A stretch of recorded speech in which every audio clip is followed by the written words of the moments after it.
আজকে আমাদের আলোচনার সেন্ট্রাল থিম বা সাবজেক্ট ম্যাটার হচ্ছে the private sins. That means গোপনে আল্লাহর অবাধ্যতায় লিপ্ত হওয়া, গোপনে খারাপ কাজে লিপ্ত হওয়া, গোপনে পাপ করা, গোপনে অন্যায় করা, গোপনে মানুষের প্রতি জুলুম করা। গোপন গুনাহ যে কত বেশি ভয়ঙ্কর এটা আমরা জানি না। গোপনে গুনাহের শাস্তি বা আযাব অনুযায়ী যদি মানুষের ধারণা থাকতো, মানুষ কখনো গোপনে গুনাহে লিপ্ত হতো না। এক হাদিসের মধ্যে এসেছে, গোপনে যখন কোনো মানুষ গুনাহে লিপ্ত হয়, গোপনের গুনাহটা তাকে দিনে দিনে দিনে দিনে এত বেশি ধ্বংস করে ফেলে, একটা সময় তার জীবনে ঈমান ধ্বংসের প্রতি চলে যায়। গোপনের গুনাহটা দিনে দিনে দিনে দিনে এটা শিরকের পর্যায়ে চলে যায়। আর শিরক এটা এমন বড় মারাত্মক গুনাহ, আল্লাহ রাব্বুল আলামিন বলছে, ইন্না শিরকা লাযুলমুন আযীম। শিরক হচ্ছে অত্যন্ত বড় একটি অন্যায়ের নাম। আর গোপনে যারা খুব বেশি গুনাহ করে, এই গুনাহটা একটা পর্যায়ে শিরকের পর্যায়ে চলে যায়। নাউজুবিল্লাহ পড়বেন না। আর এই গোপনের গুনাহ মানুষকে তিলে তিলে তিলে তিলে ধ্বংস করে দেয়।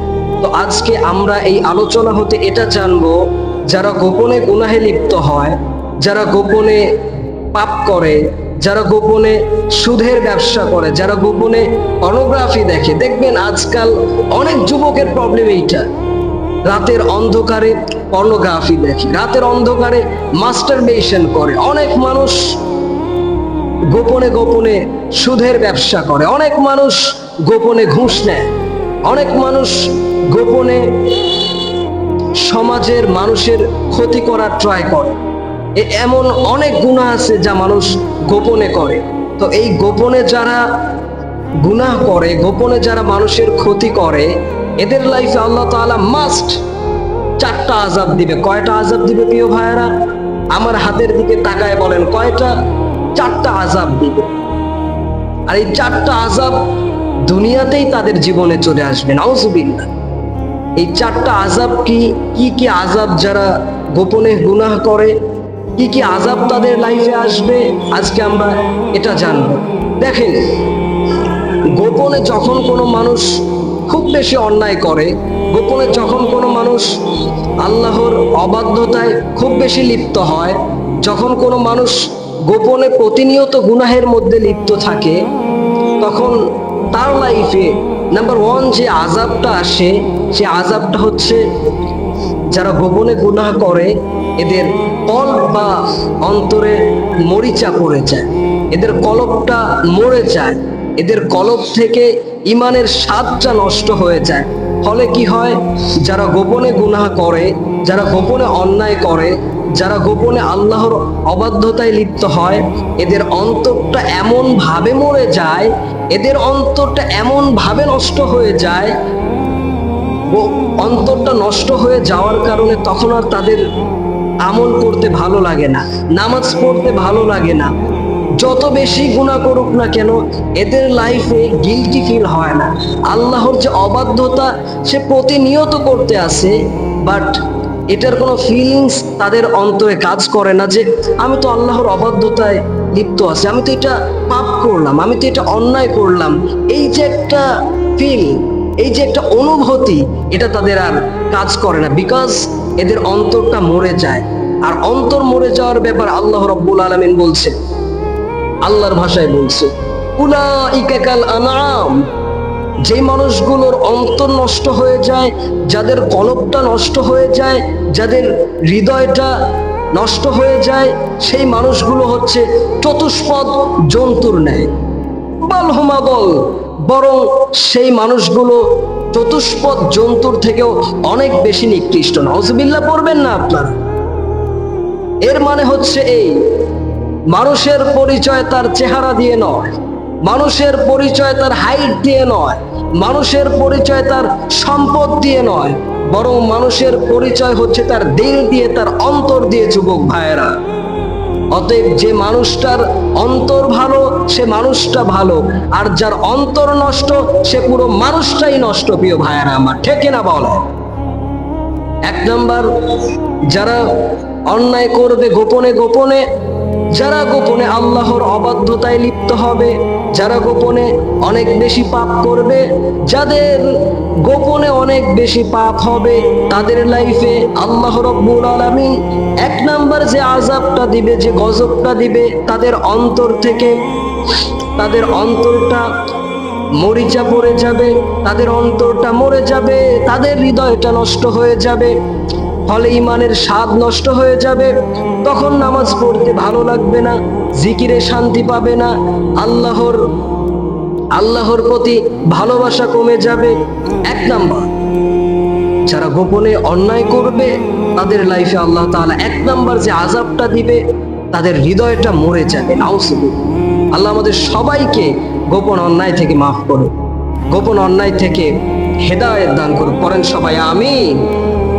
2 নাম্বার, যারা গোপনে অনেক বেশি গুনাহ করে, যারা মানুষের গোপনে হক নষ্ট করে, যারা গোপনে পর্নোগ্রাফি দেখে, যারা গোপনে মাস্টারবেশন করে, যারা গোপনে অনৈতিক কাজ করে অনেক বেশি, এদের লাইফে আল্লাহ তাআলা 2 নাম্বার যে আযাবটা দিবে সেটা হচ্ছে এদের জীবনের যে বরকত, জানের যে বরকত, মালের যে বরকত, এই সকল বরকত এদের জীবন থেকে আল্লাহ তাআলা উঠায় নেবে। নাউজুবিল্লাহ।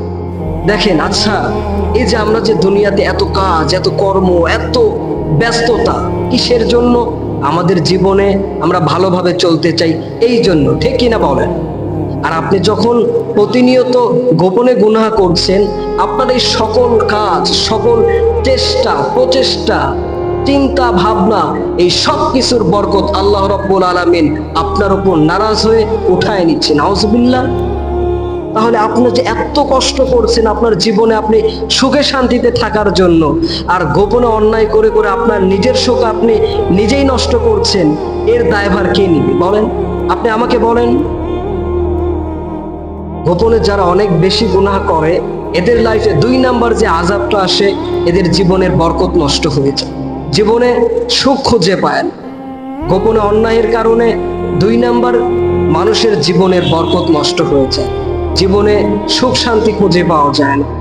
যতই কাজ করেন আপনার কাজে বরকত থাকবে না, আপনি যত বেশি চেষ্টা করেন না কেন আপনার জীবনে সফলতা আসবে না, কারণ আপনি গোপনে অন্যায় করছেন। যারা গোপনে অনেক বেশি গুনাহ করে, এদের লাইফে 3 নাম্বার যে আযাবটা আসে, সে আযাবটা হচ্ছে এদের লাইফে যত আমল এরা করেছে, নেক আমলগুলো নষ্ট হয়ে যায়। গোপনের গুনাহ এটা দিনে দিনে দিনে দিনে মানুষের আমলকে পরিপূর্ণ ধ্বংস করে ফেলে, পরিপূর্ণ নষ্ট করে ফেলে। গোপনের অন্যায় যে কত বেশি ভয়ঙ্কর এটা আপনি ফিল করতে পারবেন। কোনো মানুষ যদি গোপনে অন্যায়ের ক্ষতি বুঝতো, কোনো মানুষ যদি একবার গোপনে অন্যায়ের ক্ষতিটা বুঝে যায়, সেই মানুষ কখনো গোপনে অন্যায়ে লিপ্ত হবে না। কারণ গোপনে অন্যায় তো মানুষ ইচ্ছাকৃতভাবে করে, জেনে বুঝে প্ল্যান করে তারপরে গুনাহ করে। একজন মানুষ স্বাভাবিকভাবে ভুল করে যদি কোনো গুনাহ করে, সেই গুনাহ আল্লাহ চাইলে মাফ করে দিতে পারে। বাট যখন কোনো মানুষ গোপনে জেনে বুঝে মানুষের চোখ ফাঁকি দিয়ে গুনাহ করে, তখন আল্লাহ তাআলা খুব বেশি নারাজ হয়ে যায়। এর কারণ হচ্ছে আপনি চাইলে মায়ের চোখ ফাঁকি দিতে পারবেন, আপনি চাইলে আপনার আব্বার চোখ ফাঁকি দিতে পারবেন, সকলের চোখ আপনি চাইলেই ফাঁকি দিতে পারবেন। বাট একজন আছে, আমার আল্লাহর চোখ আপনি হাজার চেষ্টা করলেও ফাঁকি দিতে পারবেন না। বিকজ সব কিছু দেখেন একজন, তিনি কে? আল্লাহ সব দেখেন। অতএব আপনি যদি চান যে আপনি অন্যায় করবেন, পৃথিবীর সকল মানুষের চোখ ফাঁকি দিয়ে আপনি মানুষের কাছে আপনার সম্মান বজায় রাখতে গিয়ে আপনি মানুষের চোখ ফাঁকি দিলেন, বাট আল্লাহর প্রতি কি আপনার এতটুকু ভয় নেই? আপনি কি আল্লাহকে এতটুকু ভয় করেন না আপনার হৃদয় থেকে? আরে আল্লাহকে যদি আপনি ভয় না করেন, তাহলে আল্লাহ তো আপনার প্রতি নারাজ হবেই হবে, ঠিক কি না? অতএব আপনি যদি অনেক বেশি গুনাহ করেন গোপনে, আপনার লাইফে 3 নাম্বার যে আযাবটা আসবে সেটা হচ্ছে আপনার নেক আমল নষ্ট হয়ে যায়। Number 4, this is last and final. মানুষের লাইফে যে মানুষটা অনেক বেশি গোপনে গুনাহে লিপ্ত হবে, সেই মানুষটার লাইফে আল্লাহ তাআলা যে আযাবটা দিবে এটা অত্যন্ত মারাত্মক একটা আযাব। এটা মারাত্মক কেন বললাম? একজন মানুষ সারাটা জীবন যদি সে আমল করে, সারাটা জীবন যদি সে নামাজ পড়ে, এই সব কিছুর পরে কোনো মানুষ যদি বেঈমান অবস্থায় মারা যায়, তার এই নামাজের কোনো মূল্য আছে? কোনো মূল্য নেই। ঠিক যেই মানুষটা অনেক বেশি গোপনে গুনাহে লিপ্ত হয়, এদের লাইফে আল্লাহ তাআলা 4 নাম্বার যে আযাবটা দিবে, এই গোপনে অন্যায়ের প্রভাবটা একজন মানুষের এত বেশি প্রভাব করে, আল্লাহ তাআলা গোপনে যারা অনেক বেশি গুনাহ করে এদের সর্বোচ্চ শেষ যে শাস্তিটা আল্লাহ তাআলা দিবে সেটা হচ্ছে বেঈমান অবস্থায় মৃত্যুর আশঙ্কা থাকে। নাউজুবিল্লাহ পড়বেন না। কেউ বেঈমান অবস্থায় মরতে চায় না, সবাই চায় ঈমানি মৃত্যু। আর ঈমানি মৃত্যু যদি আপনারা চান, অবশ্যই আপনাকে সকল প্রকার গুনাহকে অ্যাভয়েড করে চলতে হবে, ঠিক কি না বলেন? আল্লাহ আমাদের সবাইকে সকল প্রকার গুনাহ থেকে বেঁচে থাকার তৌফিক দান করুক। করেন সবাই আমিন।